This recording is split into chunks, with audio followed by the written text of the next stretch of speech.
Para mí es un privilegio poder seguir con nuestra exposición de las dos cartas de Pablo a los tesalonicenses.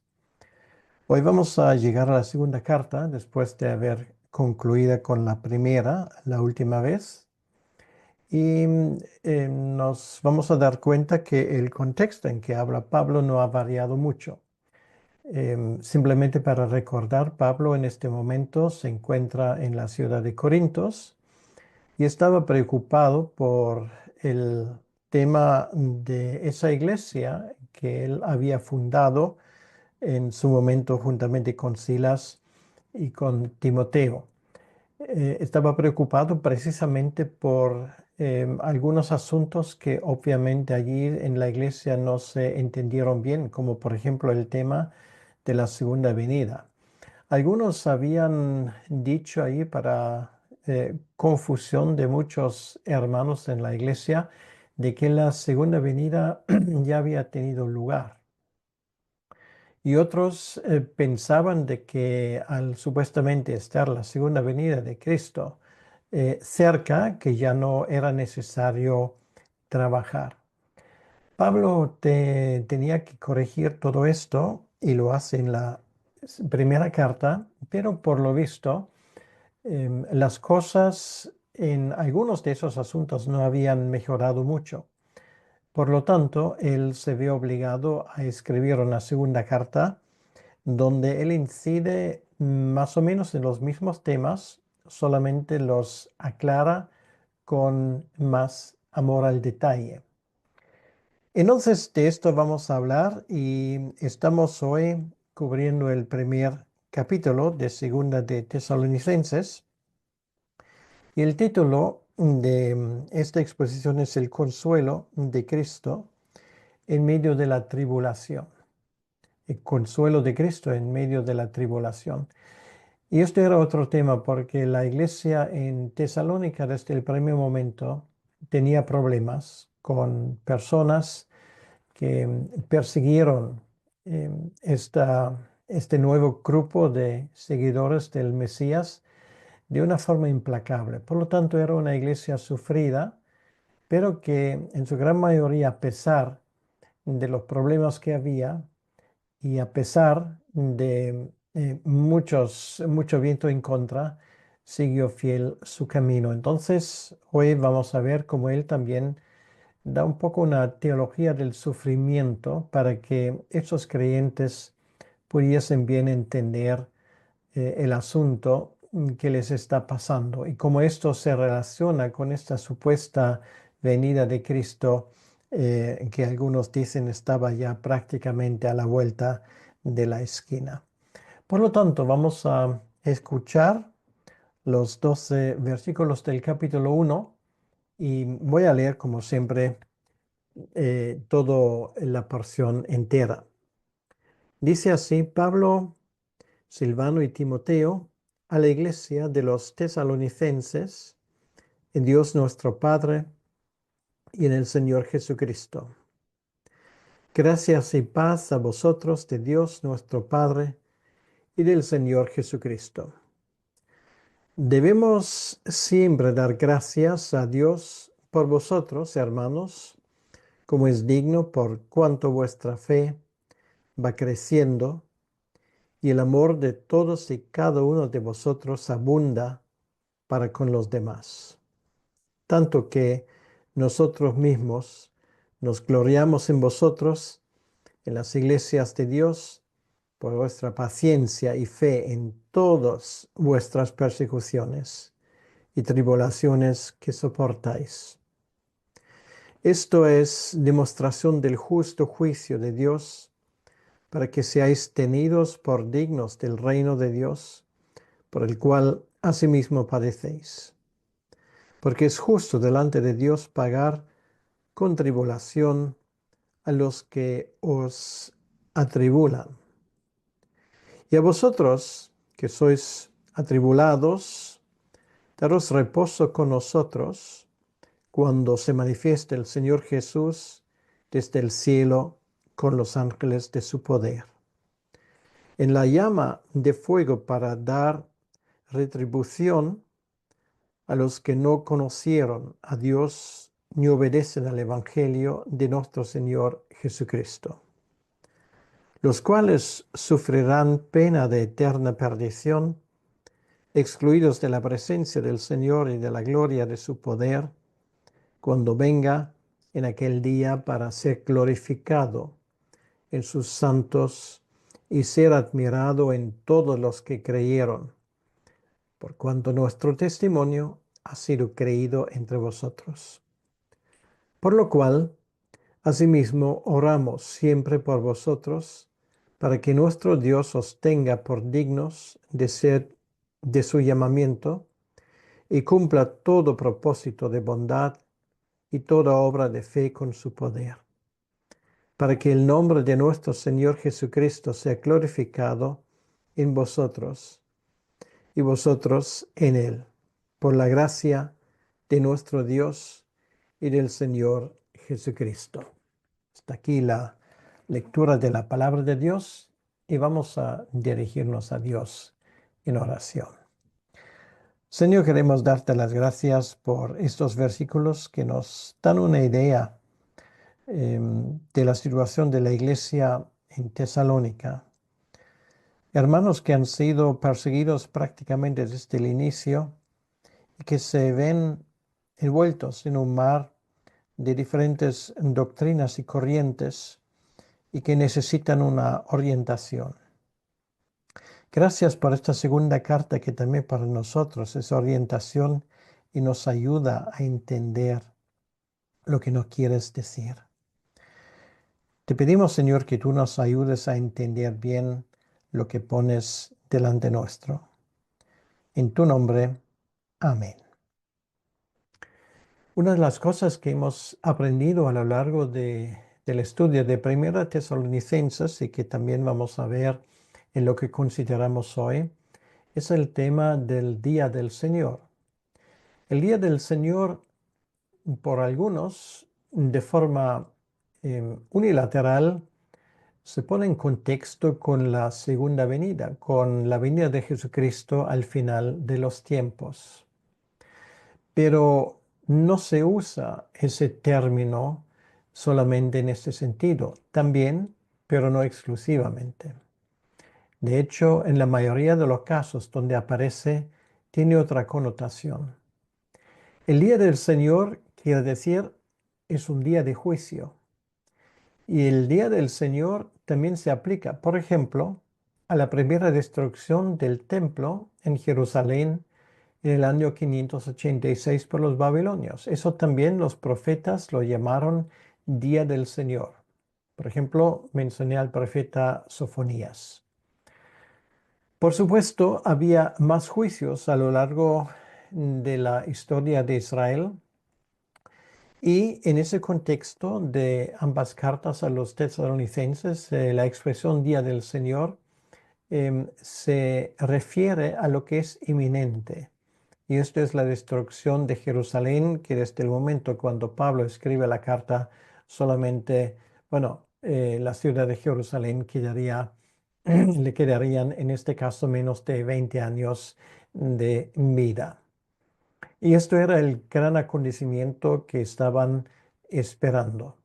Luego también hay una expresión que es la expresión la venida de Jesucristo, cuya palabra original es la palabra epifanía. Y epifanía no necesariamente quiere decir venir, sino también epifanía puede decir aparecer.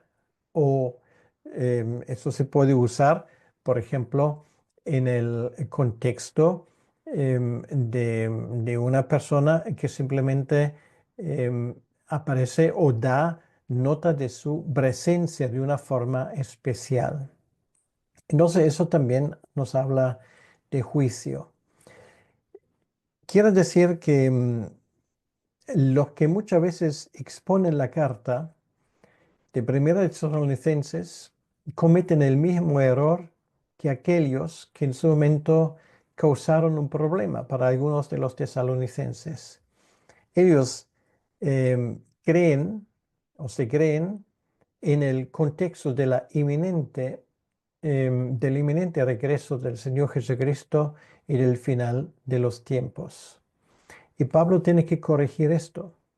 Y por ejemplo, hoy nos vamos a dar cuenta de que precisamente los padecimientos, los sufrimientos, forman una parte importante en ese contexto. Vamos a empezar, por lo tanto, con los saludos que tenemos en el versículo 1 y 2. Es el mismo equipo que escribió la primera carta. ¿Quién llevó la pluma? No lo sabemos. Es improbable que fuera Pablo por estos problemas de vista que él obviamente padeció. Anteriormente él escribió la carta a los Gálatas y ya allí él dice que solamente escribe el saludo. Por lo tanto, es posible que lo escribe Silvano. Entonces, dice aquí que se dirigen a la iglesia de los tesalonicenses y además no lo escriben por razones particulares, sino aquí dice en Dios nuestro Padre y en el Señor Jesucristo. Em, la razón de la escritura de esta epístola es una razón obviamente pastoral. Este equipo pues quiere corregir algunas equivocaciones de las cuales ya he hablado anteriormente. Y el saludo que pone es el mismo saludo de siempre. Hasta aquí no hay ninguna novedad. Ahora, en la segunda parte de este primer capítulo, que son los versículos 3 y 4, aquí tenemos una parte donde Pablo da gracias por ciertas cosas. Lo primero, él pone la palabra debemos. Y esto es muy interesante porque esto nos habla del hecho de que no es una cosa extraña que un creyente esté agradecido por la vida y por el ministerio de otros. Esto es uno de nuestros deberes. Quiere decir que alabar y exaltar la obra de otros realmente es un ejercicio cristiano que es muy importante. Podemos preguntarnos si realmente de una forma habitual nosotros estamos practicando esto.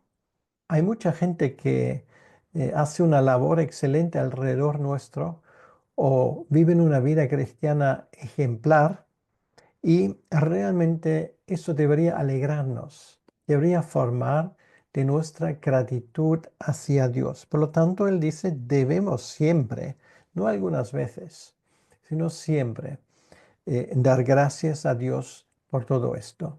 Bueno, puedes decírselo a la gente, pero en primer lugar, tu gratitud tiene que dirigirse hacia Dios por esto, por estos hermanos. Ahora, si yo te preguntara, ¿por quién puedes dar las gracias? Donde hay gente en tu alrededor em, que han sido una bendición para ti, pues mira, ¿por qué no díselo? ¿Por qué no lo dices a Dios de forma regular y habitual, em, dándole gracias y mostrando tu gratitud por este ministerio? Porque además luego dice, porque como es digno. O sea, dos cosas. En primer lugar, él dice, esto es algo que se debe de hacer y por lo tanto es digno. Digno quiere decir que es una cosa que se entiende por el contexto. Dios nos bendice a través de otros y por lo tanto nosotros tenemos que tomarlo en cuenta.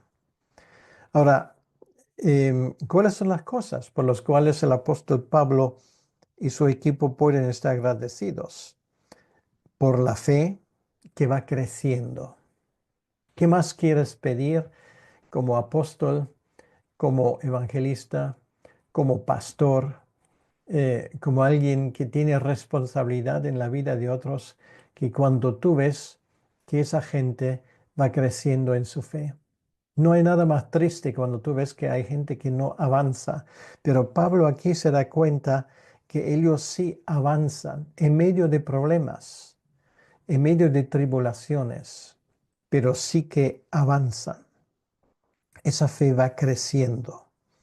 Y además demuestran algo que forma parte de las credenciales más esenciales de la fe cristiana, que es el amor de todos y de cada uno de vosotros. Em, Esto es algo que obviamente en medio de la tribulación brillaba en Tesalónica como unos diamantes debajo de muchos escombros. Eso es lo que es el amor cristiano, que es una cosa realmente excepcional. Aquí dice, el amor de todos y cada uno de vosotros abunda para con los demás. Esto les ha caracterizado desde el inicio. Pensamos en Jasón, que ofreció su propia casa a Pablo y que tenía que sufrir en consecuencia. Y así otros aprendieron de su ejemplo. Sabemos de muy poca gente en Tesalónica con nombre. Pablo en sus cartas ni siquiera lo menciona, pero obviamente era una iglesia que en ese sentido era ejemplar. Y además dice que esa fe y ese amor se nota de forma tan abundante em, que nosotros mismos, dice en el versículo 4, nos gloriamos de vosotros en las iglesias de Dios. Bueno, nos damos cuenta que desde Tesalónica se fueron a Berea. Luego, acto seguido, Pablo fundó una pequeña iglesia en Atenas. No había muchos, pero había algunos. Y luego se fueron a Corintos. Y por lo menos en Corinto seguramente no había solo una iglesia que se reúne en casa, sino había varios. Además, ahí cada uno tenía sus predilecciones en cuanto a quién fue su apóstol preferido. Y por eso Pablo aquí habla en plural. Quiere decir que donde les llevaba el camino suyo, siempre hablaban de una forma especial y generosa del ejemplo de los de Tesalónica. ¿Por qué eran tan ejemplares? Porque una de las cosas que un creyente en el primer siglo y hoy también en muchos países de ese mundo tiene que darse cuenta que en el momento cuando deposita su fe en Jesucristo, va a tener un problema. Eso se llama persecución, se llama oposición.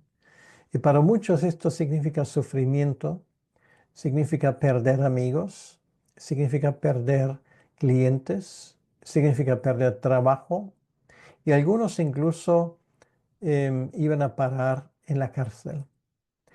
Allí tenemos el ejemplo en el libro de los Hechos.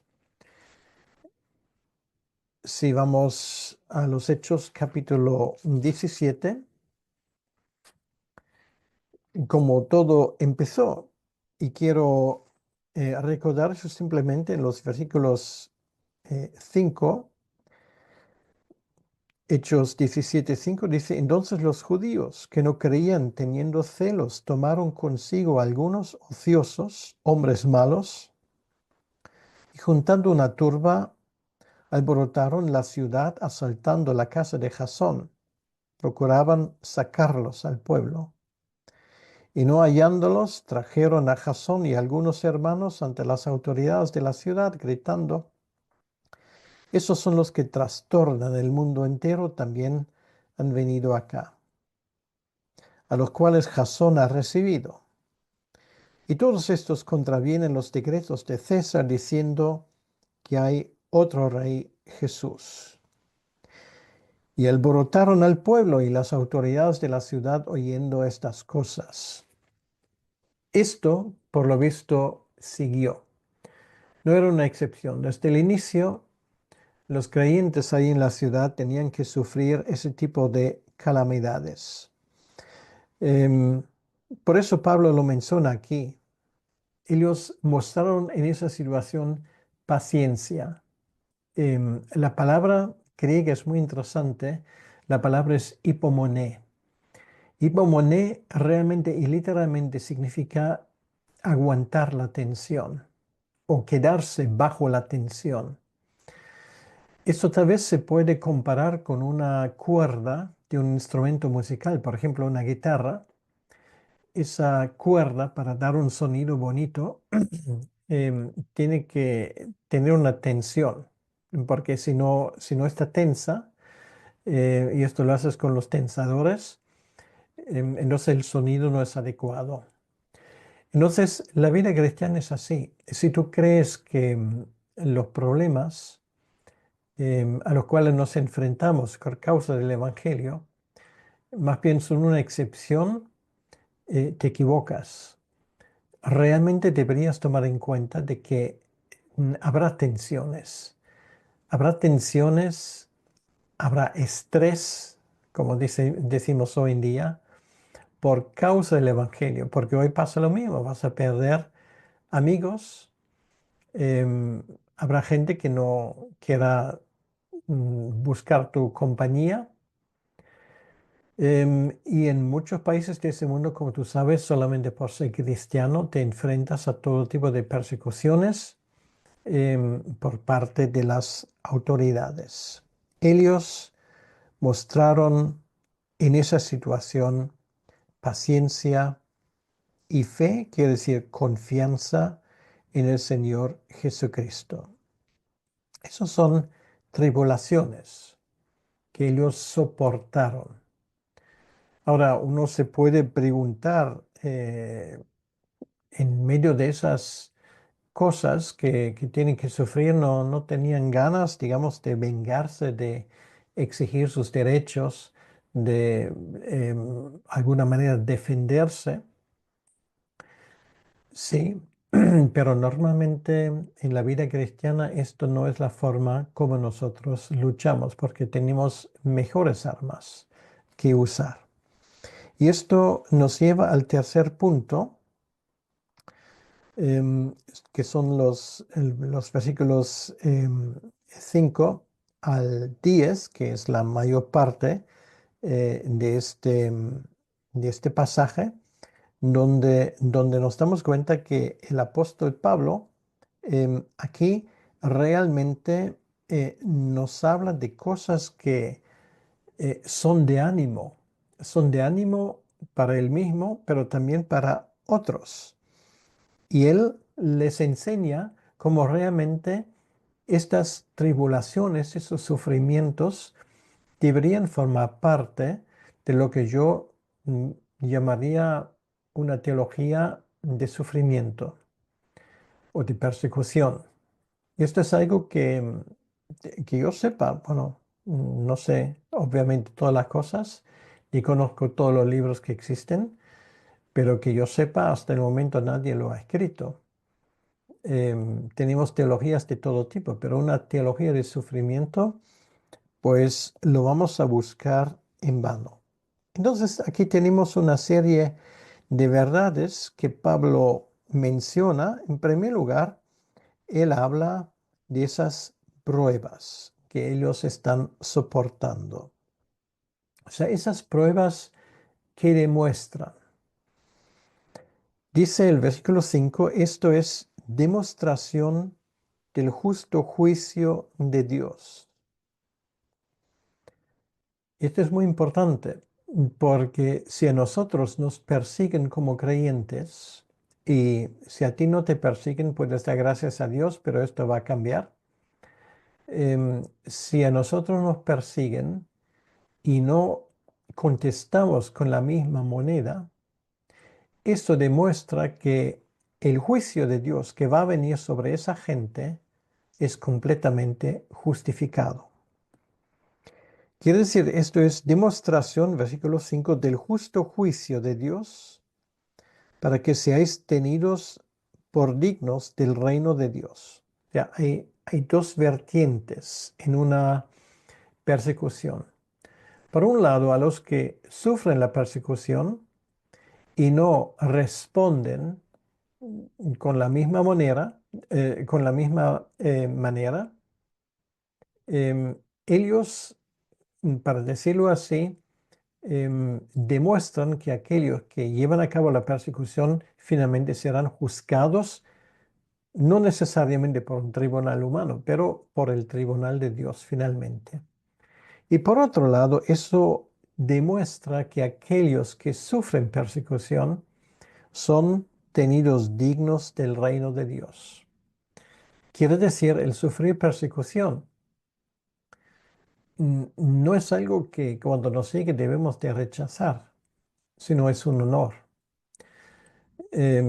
Allí tenemos el ejemplo de los apóstoles que cuando salieron del Sanedrín, del Consejo Superior de los Judíos, ellos daban gracias a Dios que Él les había tenido por dignos de sufrir por Él.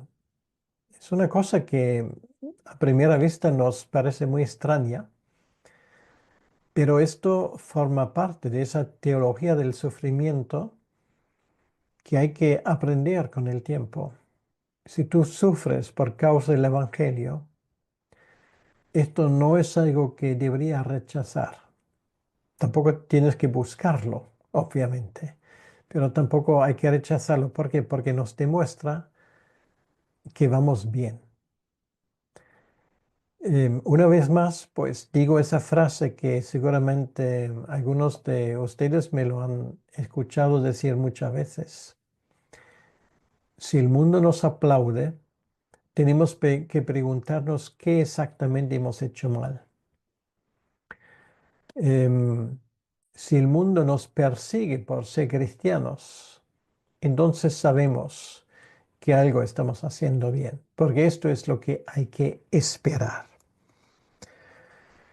Y ahí está uno de los problemas de la iglesia que tenemos en nuestro entorno, por lo menos estoy hablando del entorno donde yo vivo, y es esa adaptación a cualquier viento de doctrina, a cualquier viento de corrección política.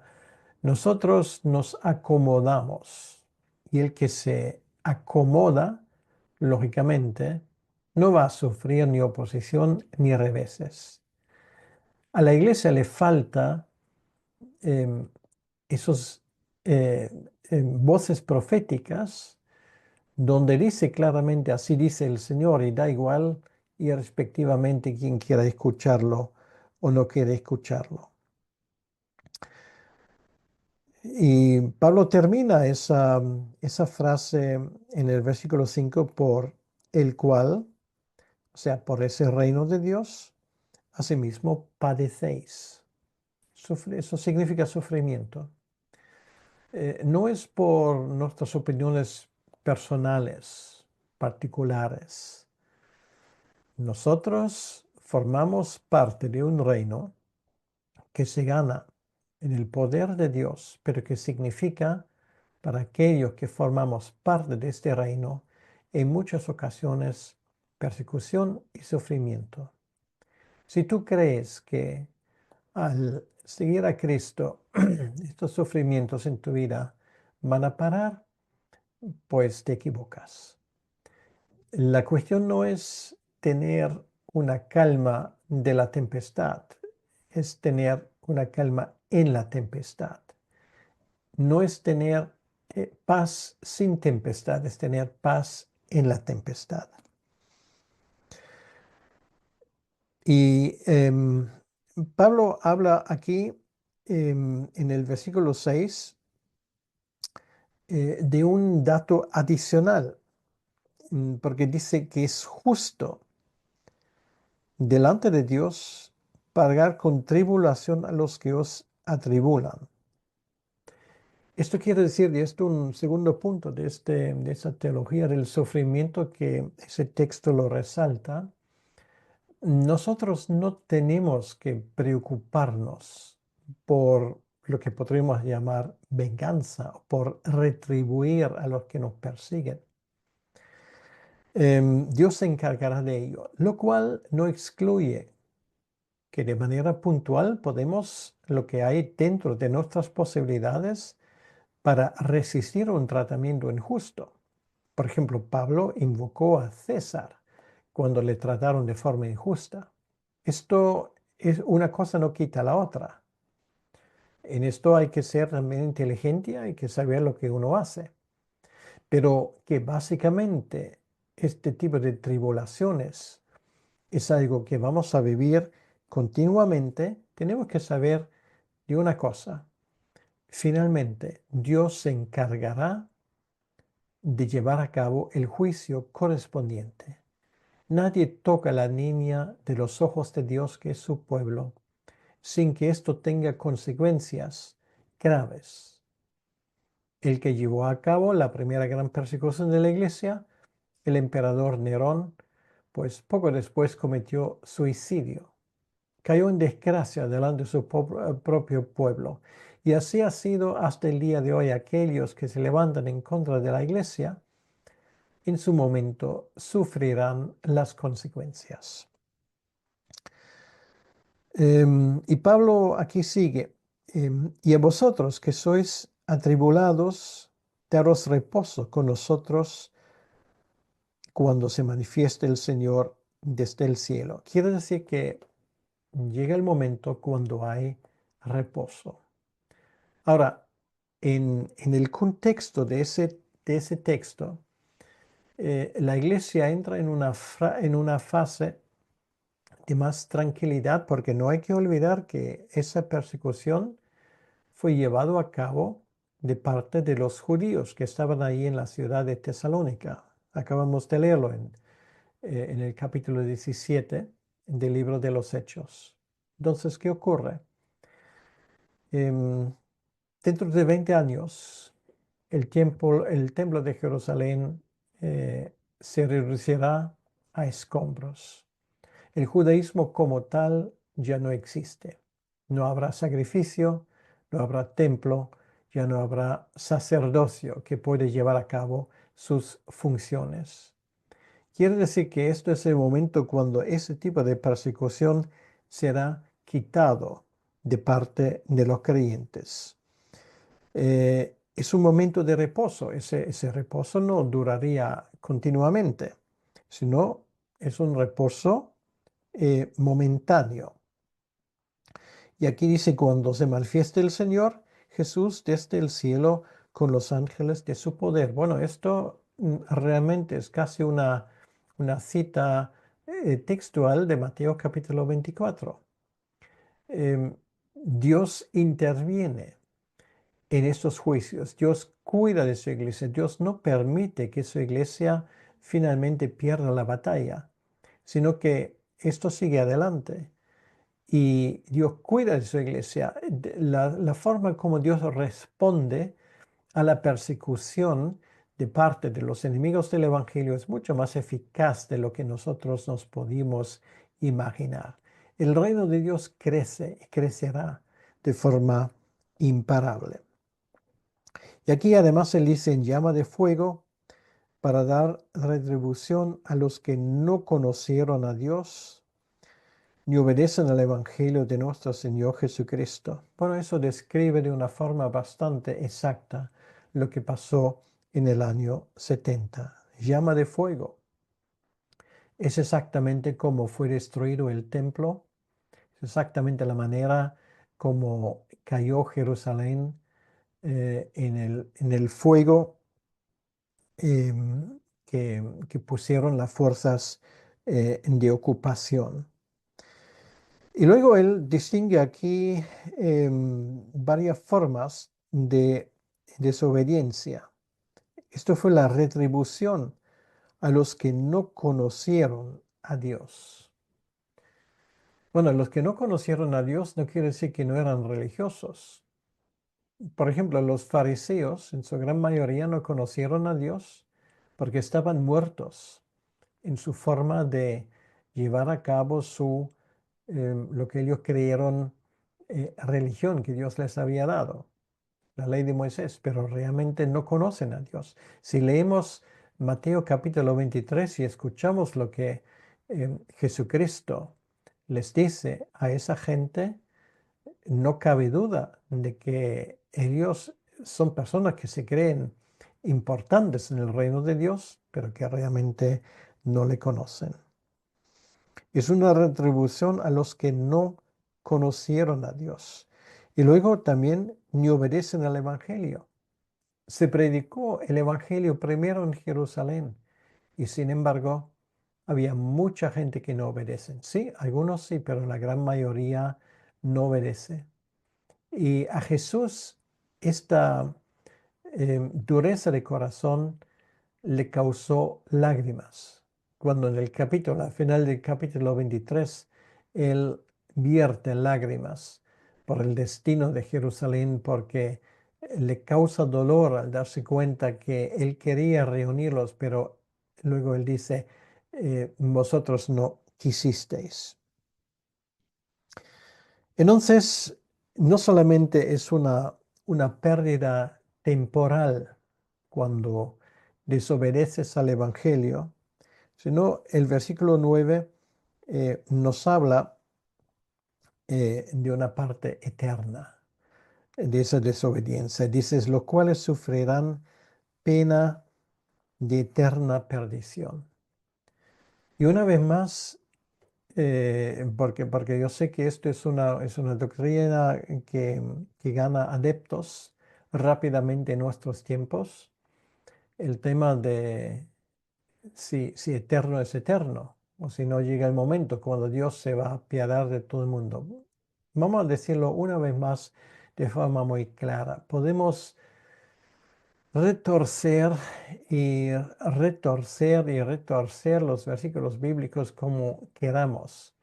El hecho es, y esto es evidente, que la Biblia no conoce, tanto en el Antiguo como en el Nuevo Testamento, otra cosa que la eternidad de la perdición. Jesús habló de esto y habló de esto en términos que no permiten una equivocación. Sufrirán pena de eterna perdición, quiere decir que no habrá una segunda posibilidad. Si mueren, se aplica lo que dice el autor de los Hebreos después de la muerte, el juicio. Y este juicio lo van a recibir de parte de Dios. Em, y además, si queremos saber, bueno, en qué consiste, dice aquí, excluidos de la presencia del Señor y de la gloria de su poder. Durante toda la eternidad van a estar lejos de la gloria de Dios, sufriendo. Bueno, en ese texto no lo dice, Jesucristo lo dice en los pasajes donde él habla del infierno, pero lejos de la presencia del Señor. Y esto realmente es un futuro de lo más terrible que nos podemos imaginar. Esto es el precio de la desobediencia. Por lo tanto, para la iglesia debe de ser al mismo tiempo un consuelo, porque de eso nos hemos librado. Y lo que nosotros ahora es sufrimiento y a veces tiempos difíciles, llega el momento cuando esto cambiará y cuando se huequen las mesas y cuando se da la vuelta a la tortilla.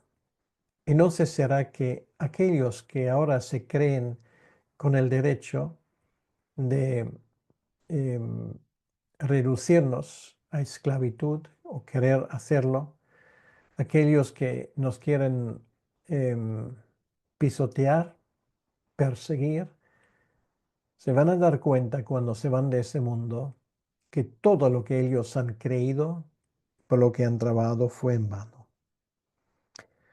Entonces, finalmente, ese juicio final se dará cuando, al final de los tiempos, cuando vengan aquel día para ser glorificado en sus santos y ser admirado en todo lo que creyeron, por cuanto nuestro testimonio ha sido creído entre vosotros. Quiere decir que al final, eso sí, al final de los tiempos habrá un juicio.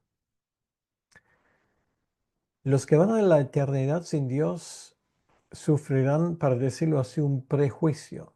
Estarán encarcelados esperando ese juicio que se va a llevar a cabo al final de los tiempos. Como también de forma inequívoca nos cuenta la Escritura. Para nosotros esto significa paz. Para esto el Señor nos ha llamado para que nosotros le podamos glorificar.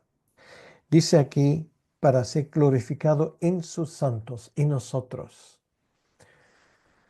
y ser admirado en todos los que creyeron por cuando nuestro testimonio ha sido creído entre vosotros. Quiero decir, esto es lo bonito, aún hay tiempo. Este versículo nos habla de que en medio de la tribulación, en medio de los problemas, el Evangelio avanza y consigue su victoria. Y hay gente como aquellos pocos en Tesalónica que sí que escucharon y que por la gracia de Dios llegaron a conocer a Cristo. Por lo tanto, esto es nuestra tarea, queridos hermanos, en medio de las tribulaciones, predicar el Evangelio con respeto, pero también con insistencia, porque es la única forma de escapar a este juicio de parte de Dios. Pablo llega a la consecuencia en el versículo 11, por lo cual, asimismo, oramos siempre por vosotros, para que nuestro Dios os tenga por dignos de su llamamiento. Quiere decir que una de las peticiones del apóstol Pablo es que vivamos a la altura de nuestro llamamiento. Si Dios te ha llamado a ser su embajador, no te rebajes queriendo ser rey. Esa palabra creo que es de Spurgeon y que expresa una gran verdad. Tenemos que vivir a la altura de lo que Dios ha puesto en nosotros. Nobleza obliga, se dijo hace mucho tiempo. Y esto quiere decir que nosotros tenemos que vivir como un hijo o con una hija del rey. Eso debería marcar nuestra forma de existencia. Y luego dice, y cumpla todo propósito de bondad y toda obra de fe con su poder. Que se manifieste en nuestras vidas por lo cual Dios nos ha creado. Hay un propósito detrás de tu vida y esto hay que vivirlo al máximo con la ayuda de Dios, porque aquí dice con su poder. No intentes vivirlo en tus propias fuerzas. Deja que Dios se manifieste en tu vida a través de su propio poder. Y esto no para nuestra gloria y nuestra honra. Aquí dice para que el nombre de nuestro Señor Jesucristo sea glorificado en vosotros. A Dios y solo a Dios sea la gloria, no a nosotros.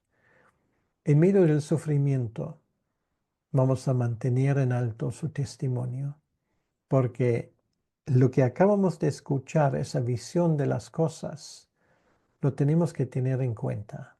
Dios nos reivindicará. Dios nos dará vida eterna. De hecho, nos lo ha dado ya. Dios se encargará de nuestros enemigos. Y Dios quiere glorificarse a sí mismo a través de nosotros. Y luego dice, vosotros en Él, porque si a Dios se glorifica en el último instante, también nosotros seremos glorificados porque estamos en Él. Y todo esto es inmerecido para nosotros por la gracia de nuestro Señor, de nuestro Dios y Señor Jesucristo. De eso se trata, mis queridos hermanos, y con esto hemos llegado al final de este pasaje introductorio de la segunda carta.